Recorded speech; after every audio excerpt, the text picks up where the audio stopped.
Assalamualaikum warahmatullahi wabarakatuh. Perkenalkan, nama saya Muhammad Fatir Akbar. Saya dari Prodi Sosiologi Agama ingin mempresentasikan tiga teori konsep Ibnu Khaldun.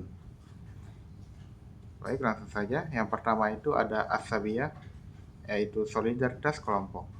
Asabiyah adalah konsep yang menjelaskan kekuatan kohesi sosial dan solidaritas dalam suatu kelompok atau masyarakat.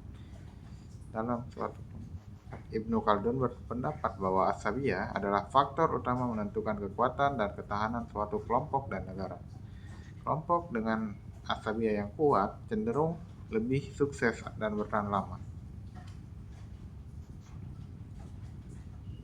Asabiyah juga dapat berubah seiring waktu.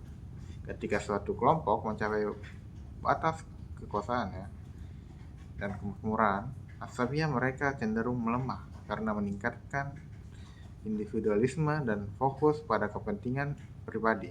Ibnu Khaldun melihat bahwa asabiyah adalah kunci untuk memahami dinamika sosial dan politik dalam masyarakat. Dengan memahami asabiyah, kita dapat melihat bagaimana kelompok-kelompok sosial berinteraksi dan berkembang. Yang kedua itu ada teori siklus sejarah, Al-Dawah. Ibnu Khaldun mengemukakan bahwa sejarah masyarakat dan negara-negara mengikuti siklus tertentu, yaitu lahir, tumbuh, dan mencapai puncak, dan kemudian mengalami kemunduran. Siklus ini dipengaruhi oleh kekuatan asabiyah dan faktor-faktor lainnya, seperti ekonomi, politik. Menurut Ibnu Khaldun, suatu negara atau masyarakat lahir dari kekuatan asabiyah yang kuat, yang memungkinkan mereka untuk mengatasi tantangan dan mencapai kekuasaan. Namun, seiring waktu, kekuatan ini cenderung melemah karena faktor-faktor seperti kemewahan, korupsi, dan konflik internal. Siklus sejarah ini dapat dilihat dalam banyak contoh sejarah, seperti kebangkitan dan kemunduran dinasti-dinasti besar. Ibnu Khaldun melihat bahwa pemahaman tentang siklus ini penting untuk memahami bagaimana masyarakat dan negara-negara berkembang. Dengan mengenali pola-pola ini, kita dapat lebih baik memprediksi dan menghadapi tantangan masa depan.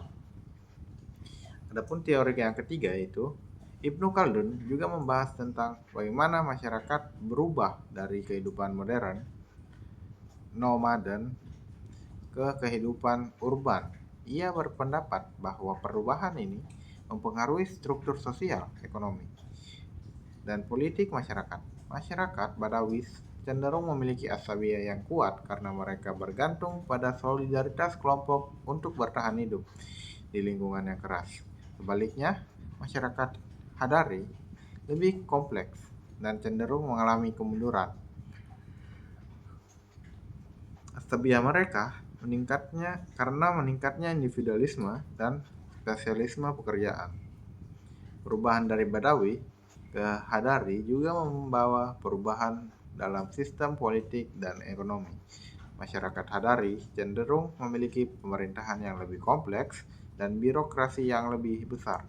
Namun, Ibnu Khaldun juga melihat bahwa perubahan ini dapat membawa kelemahan seperti penurunan asabiyah dan peningkatan konflik sosial. Pemahaman tentang perubahan sosial